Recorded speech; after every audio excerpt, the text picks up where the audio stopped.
नमस्कार दोस्तों, मैं अंकुर उपाध्याय स्वागत करता हूं आप सभी का आपके अपने YouTube channel share market analysis में। बाजार में हल्की सी प्रॉफिट बुकिंग आते हुए दिख रही है ऊपर से, और निफ्टी स्टिल 24,200 के पास ही ट्रेड कर रहा है। ना कोई गिरावट दिखा रहा है, ना कोई तेजी दिखा रहा है। अगर आपने बीते 2 दिन की तेजी देखी है तो आपको ऐसा लग रहा होगा यार बाजार गिर रहा है, लेकिन आपने लास्ट वीक की अगर गिरावट देखी है तो आपको लग रहा होगा मार्केट स्टेबल है।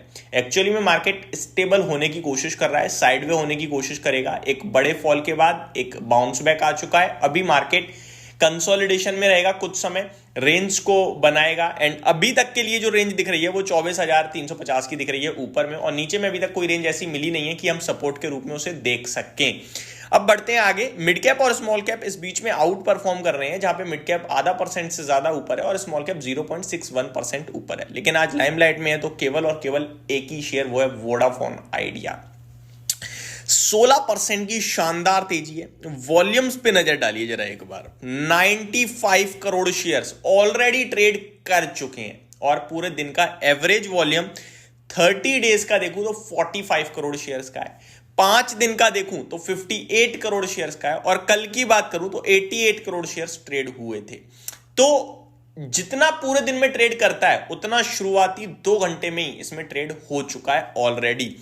इस स्टॉक में इतनी बड़ी तेजी क्यों आई है इसके बारे में तो जानेंगे ही जानेंगे, लेकिन उन सबसे ज्यादा इंपॉर्टेंट ये, काफी सारे इन्वेस्टर्स इस स्टॉक में इन्वेस्टेड हैं। पहले तो वो खुश हो रहे होंगे, और कुछ लोग दुखी भी हो रहे होंगे, और कुछ लोग सोच रहे होंगे बस अब तो वोडाफोन आइडिया चल दिया, अब खरीद लो।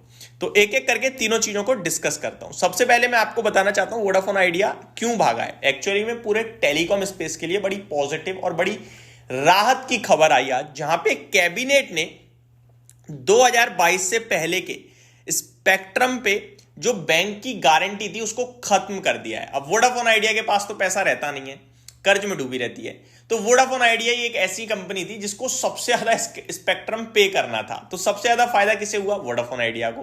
भारतीय एयरटेल और जियो की बात करें तो वो टाइम टू टाइम देते रहते थे, तो बेचारों को कम ही मुनाफा हो पाया क्योंकि वो ऑलरेडी पे कर चुके थे। बट फिर भी मैं आपको जानकारी पर्पज से बता दूं तो टेलीकॉम कंपनियों को करीब 30,000 करोड़ की बैंक गारंटी देनी थी 2022 से पहले की। और आपको यह सुनकर बड़ी हैरानी और खुशी होगी कि वोडाफोन आइडिया को उस 30,000 करोड़ में से 24,600 करोड़ पे करना था।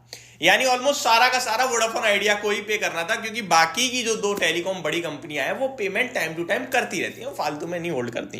अब इन पे पैसा ही नहीं तो कैसे होल्ड करें? ठीक है, तो अब इनको इतनी बड़ी राहत मिल गई कि 24,600 करोड़ जो पे करना था उसका रिलीफ आ गया है। ये इनके लिए बड़ी राहत की और बड़ी पॉजिटिव खबर है। वहीं अगर आप दूसरे नजरिए से देखें तो जियो की बात करूं तो जियो को लगभग 4,000 करोड़ का सालाना बैंक गारंटी बकाया था, जो कहीं ना कहीं अभी माफ हो चुका है, तो उनको भी फायदा है। और भारतीय एयरटेल की बात करें तो 3,000 करोड़ के समथिंग का उनका भी बकाया था, वो भी खत्म हो गया। तो एयरटेल और जियो को कम कम देना था, जो कि वो पहले ही टाइम टू टाइम देते रहते थे, तो इनको इतनी राहत मिली है। लेकिन वोडाफोन आइडिया जिसको बड़ी पेमेंट करनी थी उसको बड़ी राहत मिली है। अब टेलीकॉम कंपनियों को ज्यादा क्रेडिट दे सकेंगे बैंक, ये बड़ी अपडेट आते हुए दिख रही है। मॉरेटोरियम खत्म होने के 1 साल पहले बैंक गारंटी देना होता है।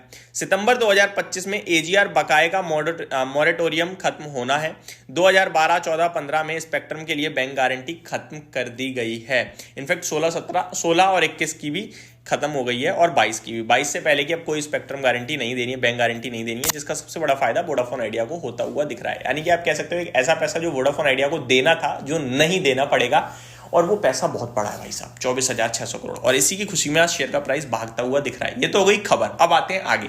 आज शेयर में उछाल है, बड़ा मजा आ रहा होगा इन्वेस्टर्स को। अब दूसरा सवाल उसी में ये बन जाता है कि क्या अब यहां से तेजी शुरू हो गई? आप मेरे को बताओ इसमें कैसे कहूं मैं तेजी शुरू हो गई? क्या कोई बिजनेस से रिलेटेड, मतलब बिजनेस से रिलेटेड, फाइनेंशियल से रिलेटेड बड़ी राहत? अब देखो, आपको देने हैं टोटल 100 रुपए किसी को, अब उसमें से खबर आ जाएगी भैया 20 रुपए नहीं देने, तो आप खुश तो बहुत हो जाओगे, लेकिन 80 स्टिल आपको देने हैं, और आपका बिजनेस एज इट इज ही चल रहा है। समझ रहे हो बात को? तो ये प्रॉब्लम बिजनेस ही नहीं ग्रो कर रहा आपका। बिजनेस आप कैसे बढ़ाओगे, कैसे कॉम्पीट करोगे, और स्टिल आपको भी 80 रुपए और देने हैं? ये प्रॉब्लम है इस स्टॉक के साथ। इसीलिए इसमें पैसा लगाया हुआ है तो उतना ही लगाएं कि अगर कुछ दिक्कत हो जाए तो आपकी वेल्थ आपकी पोर्टफोलियो पे इफेक्ट ना पड़े, और अगर लगाने जा रहे हो तो उतना ही लगाना जितने में आपकी वेल्थ और आपकी पोर्टफोलियो पे इफेक्ट ना पड़े। देखने में ऐसा लगता है कि 8 रुपए का तो शेयर है, कितना ही लोगों को नुकसान देगा, और कितना ही दिया होगा, तो आपको ये सुनकर हैरानी होगी, वोडाफोन आइडिया सबसे ज्यादा ओन्ड स्टॉक है मार्केट में, ठीक है जी। और दूसरी बात, वोडाफोन आइडिया ने ही सबसे बड़ा नुकसान दिया है, आप ये कह सकते हो। वोडाफोन आइडिया का शेयर प्राइस जरूर 8 रुपए का है, लेकिन मार्केट कैप 50,000 करोड़ का है। जब 16 पे था तो 1 लाख करोड़ का मार्केट कैप था इस कंपनी का, और एक जमाने में 100 रुपए का हुआ करता था ये स्टॉक। तो मेरे हिसाब से स्टॉक की बात करें तो आज की डेट में 55,000 करोड़ का मार्केट कैप है, यहां से डबल हुआ तो 55,000 करोड़ का मुनाफा बनेगा इन्वेस्टर्स को ओवरऑल देखा जाए तो। सबसे बड़ा जिससे ही बनेगा जो कंपनी को ज्यादा से ओन करता है, शेयर्स ओन करता है। लेकिन आई थिंक बहुत ही रिस्की है ये, और इसको लेकर आप, मैं ज्यादा कोई मतलब ऐसा नहीं हूं कि मैं कहूं कि भाई यहाँ पैसा लगा दो। मैं सिर्फ यही कहता रहूंगा, क्योंकि मैं वीडियो बना रहा हूँ, आपका पैसा है, आपका बहुत इंपॉर्टेंट पैसा हो सकता है, मुझे नहीं पता कौन कितनी रिस्क कैपेसिटी रखता है, तो मैं तो सेफ्टी पर्पस से ही देखूंगा। तो सेफ्टी पर्पस तो ये कहता है कि भैया मेरे को बहुत ही सेफ्टी रखनी है, और मैं यही कहूंगा कि मैं एक ऐसा अमाउंट लगा सकता हूँ जो चला गया तो गम नहीं, और बन गया तो बढ़िया, डबल ट्रिपल हो गया तो मजा आ जाएगा, बिजनेस अच्छा रहा तो बहुत अच्छा हो जाएगा। अभी इनके लिए बिजनेस अच्छे की तो छोड़ो, भारतीय एयरटेल और जियो तो खड़े ही खड़े थे, अभी तो बीएसएनएल काफी तेज ग्रो कर रहा है, इतना ग्रो कर रहा है कि बीएसएनएल नेट सब्सक्राइबर गेन करता है और एयरटेल जियो सब गवा रहे हैं। तो प्रॉब्लम तो है दोस्तों। ये सारी की सारी डिटेल्स थी मेरी तरफ से, मेरे को कोई इंटरेस्ट नहीं है इस स्टॉक में, बस इतना ही कहूंगा। हाँ, ये भी नहीं कहूंगा कि आप बेचकर भाग जाओ, समझ रहे हो बात को, क्योंकि चल गया तो पैसा हो जाएगा यार। तो लिमिटेड लगाओ ताकि उसे देखने की जरूरत ना पड़े आपको, बस। Thank you so much for watching this video, have a great day guys.